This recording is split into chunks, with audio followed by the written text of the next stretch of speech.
2 months since 11 men accused of raping and murdering Bilkis Bano and some of her family members, including her 3-year-old daughter Saleha, walked out of jail.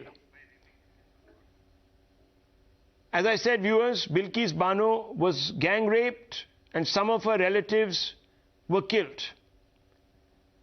But those released from jail, given remission, walked out as heroes. You can see those pictures, felicitated by a large number of people. A distraught Bilkis Bano had then said, "How can justice end like this for me, someone who trusted the system?" However, the most significant argument made by those in favor of the premature release after due process, they claimed, was good conduct of the convicts in jail.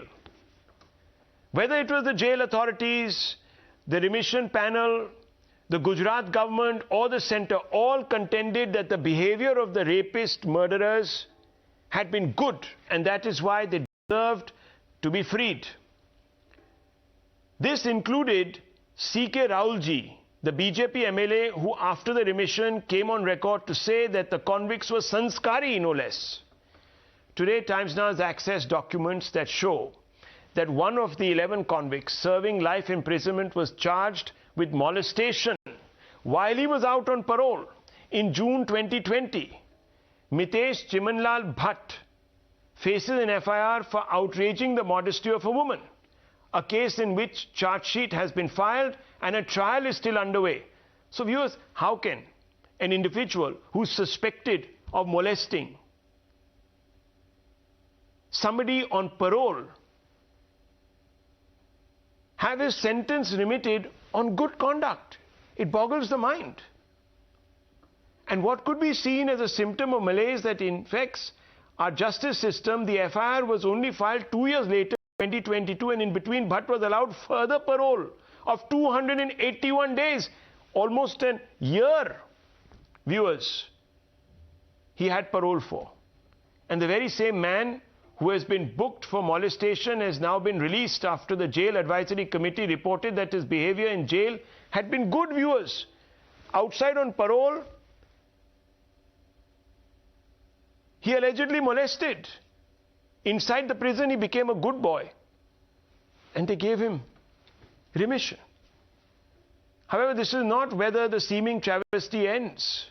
The affidavit submitted by the Gujarat government in Supreme Court details how the convicts who were serving sentence for gruesome rapes and murders got repeated respite from the authorities in the name of exercising their entitlement to parole and furlough. 10 of the rapists, murderers, spent over 1,000 days out of jail.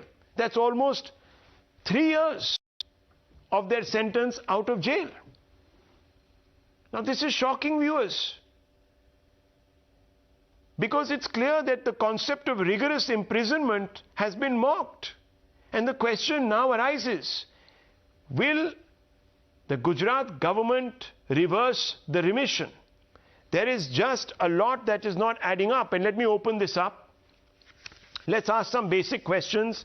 First, I want to bring into this equation Zakia Soman, women's rights activist, and Naveen Chomal, a lawyer. Now, Mr. Chomal, I want to ask you this question. Good conduct. How can a person who's charge sheeted for molestation get off on good conduct? Can you explain this? Definitely. See, I'll explain you from the point of a lawyer.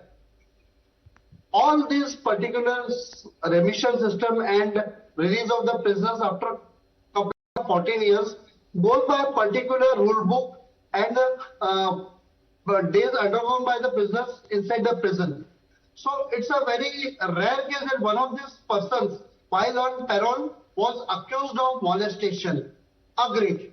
But in our judicial system, a person is presumed to be innocent till he is proved guilty. So irrespective of that, whatever time he has spent inside the prison, he has been of a good conduct. Okay, like any other so inside the prison, so you're a very good person. You step out of prison, you can turn into all sorts of barbaric avatars and it won't reflect on your prison record. Okay, fair enough. One second, Mr. Chomal. Let me, okay, 1 second. Let me ask you. Chomal sir, 1 minute. You said, why should the young people suffer, sir? Okay. I appreciate this point. Okay. Why I respect 1,000 your days concerns. each. Dr. Ranganathan, 1,000 days each. 10 of these 11.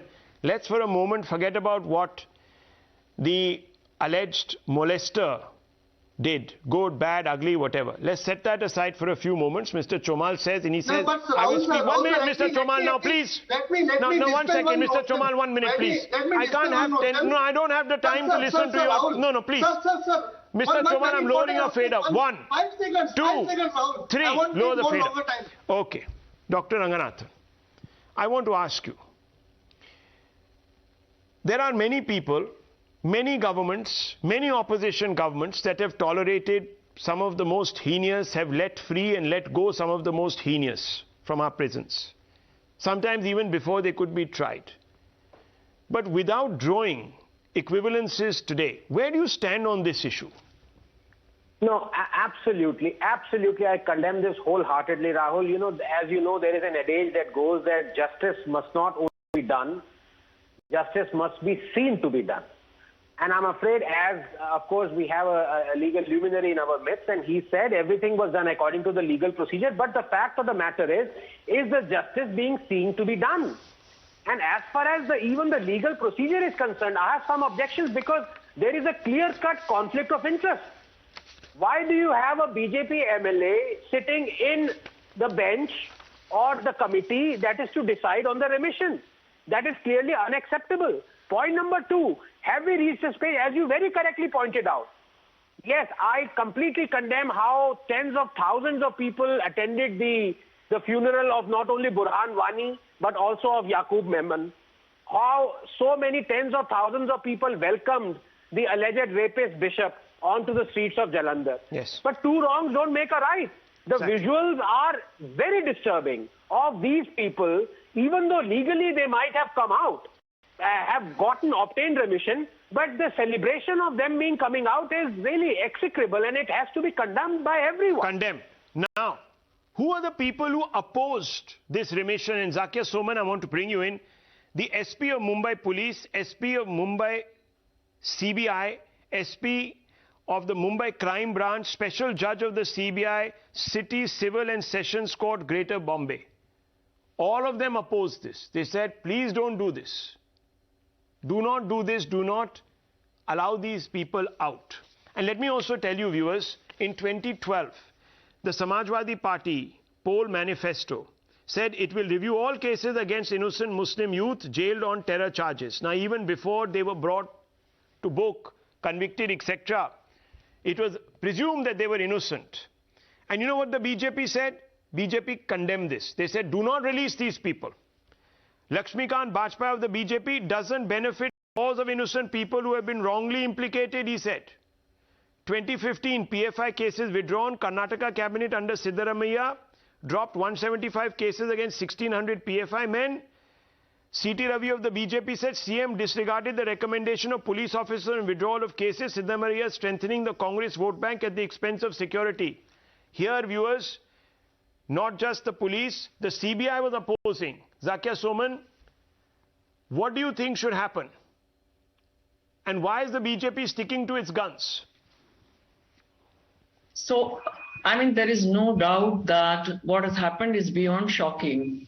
It's absolutely unethical, it's immoral, and even the legality is highly questionable. These are people who have committed crimes against humanity. They have done murders, they've indulged in gang rape. There is not a hint of remorse, forget reformation. So what is the message we are giving to women of India? Because a lot of women are looking forward to find justice through the laws of the land in matters of rape, in matters of sexual assault.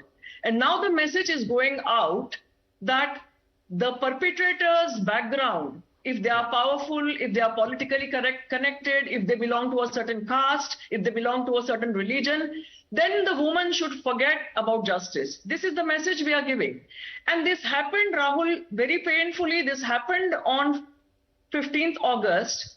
when the Prime Minister was talking about celebrating Nari Shakti. And this is what, within hours, the state government has freed these people. And the centre backed this. The centre backed this. So viewers, sometimes, as Dr. Ranganathan also pointed out, justice must be seen to be done.